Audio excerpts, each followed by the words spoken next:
हरिओम. नमस्कार. क्लिप क्रमांक 27. आजची अनुभूती वाचत आहे. साधारणपणे 9-10 वर्षांपूर्वीची अनुभूती. वटपौर्णिमेच्या पहाटे 4 वाजता जाग येताच अंथरुणावर उठून बसले. ते चेंडूचे टप्पे ऐकतच. शांतपणाने पुन्हा ते टप्पे 3 ते 4 ऐकले.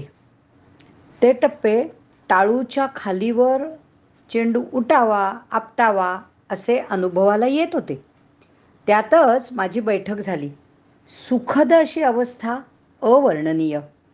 काही वेळाने दैनंदिन कर्म करतानाही त्याच दिवशी 3-4 टप्पे परत अनुभवायला आले.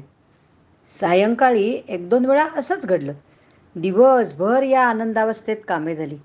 दुसऱ्या दिवशी मध्येच दुपारी गडबडीत असताना थांबणं झालं. त्या टप्प्यांच्या आवाजाने आनंद द्विगुणित झाला. तिसरे दिवशी मला अस्पष्ट 1-2 वेळा हाच अनुभव आला. एकंदर आनंदी आनंदगडे म्हणावं वाटतं. पहिल्याच दिवशीच्या अनुभवातून वटपौर्णिमा घडली नाही आणि हीच ती पूजा, वेगळी करण्याची गरजच नाही असं मनावर बिंबलं, तेव्हापासून पूजा करणं थांबलं. संस्कार म्हणून घरात आवश्यक वाटली तर पूजा केली जाते. खरं तर सर्वात्मकाची हीच पूजा नव्हे का? अनुभवातून वर्णनास शब्द खुंटतात. सर्वात्मक देवाला नमस्कार. यापाठी सर्व स्वामींचा संकल्प, सर्व स्वामींचा खेळ, हेच खरं. ओम तत्सत. आता पुढचा अनुभव. ओम. दर्पणा वाचुनी आपले वदन पहावया लाविले. स्वामीराया सोहम भावे फावली विश्रांती. लाभे आत्मस्थिती आपोआप. अशा स्थितीत असताना एका डोंगराखाली सपाटीवर एका बांधावर माझा देह पहुडलेला दिसला. त्याचे आजूबाजूला खूप लांबपर्यंत पसरलेल्या प्रकाशात मी देहाला पाहिले. जेथे मी बसले होते तेथपर्यंत प्रकाश पसरला होता. अतिशय सुंदर, प्रसन्न, हवेहवेसे ते दृश्य पाहत माझी मी राहिलेच नाही. तो देह संपूर्ण प्रकाशात होता. इथेही प्रकाशच माझा सांगाती. आरशाशिवाय ते दृश्य पाहायला मिळालं आणि दर्पणा वाचोनी ओवी स्मरणाने मी देहावर आले. या सर्वांपाठी स्वामी हे खचितच.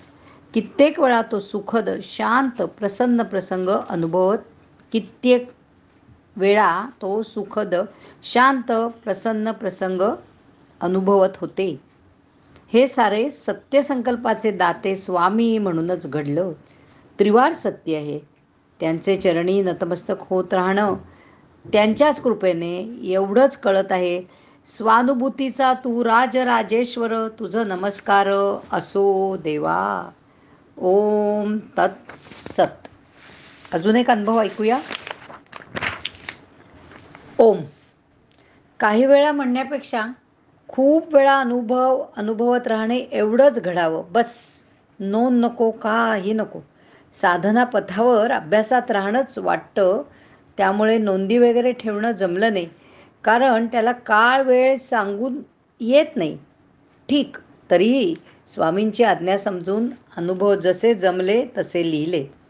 एकदा ज्येष्ठ नागरिकांच्या सहलीबरोबर गेले असता गुरुवारी सकाळी 7 वाजता नाश्ता करून माझ्या सीटवर येऊन सोहम भावातच बसले.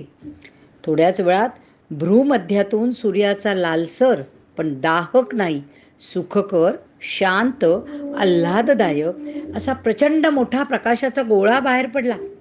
प्रकाश खूप मोठ्या आसमंतात पसरलेला पाहिला. त्याच प्रकाशात मीही मग्न होते आणि आनंदी आनंद सर्व गाडीतही उत्साही, प्रसन्न वातावरण पाहत होते. तेवढ्यात तोंडून शब्द आले. सूर्य उगवला, प्रकाश पडला, आडवा